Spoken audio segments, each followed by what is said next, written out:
Hello दोस्तों, आज की कहानी देहरादून की एक सत्य घटना है। ये घटना सूरज और अजय के साथ उस वक्त घटी थी जब वो मंगलवार की रात एक शादी से लौट रहे थे। रात बहुत हो चुकी थी।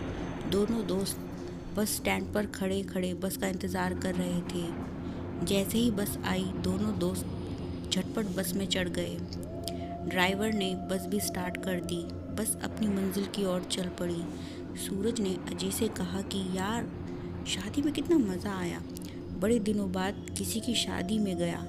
इस पर अजय ने अपने दोस्त सूरज से कहा, अगर तुम मेरे साथ रहोगे तो मैं तुम्हें ऐसे ही शादियों में लेके जाता रहूँगा। चलो, कल मैं तुम्हें एक और दावत में लेके चलूँगा। इस पर सूरज ने पूछा कि कहाँ।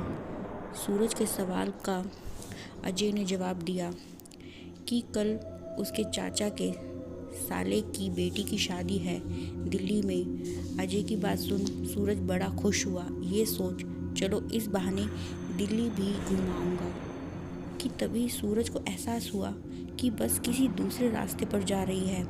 उसने अजय से कहा कि यार, ये बस तो किसी दूसरे रास्ते पर जा रही है, ये हमारे घर का रास्ता नहीं है।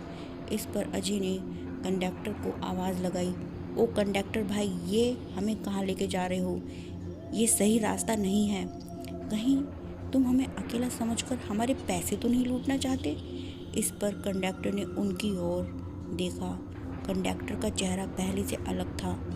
वो कोई इंसान नहीं बल्कि एक भूत था।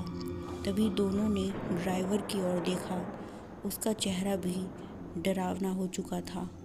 वो दोनों बुरी तरीके से डर गए। उन्हें समझ नहीं आ रहा था कि तभी रास्ते पर कोई खड़ा होकर बस को रोकने का इशारा कर रहा था। उस आदमी को देख ड्राइवर ने बस रोक दी। वही मौका पाकर दोनों दोस्त झट से बस से उतर गए। साथ ही अजय ने उस आदमी को भी कहा कि भाई, इस बस में मत चढ़ो। कि तभी कंडक्टर ने अजय को घूर कर देखा। अजय वही चुप खड़ा हो गया। वो आदमी बस में चढ़ गया और बस वहाँ से चली गई। सूरज और अजय उस रात बच गए।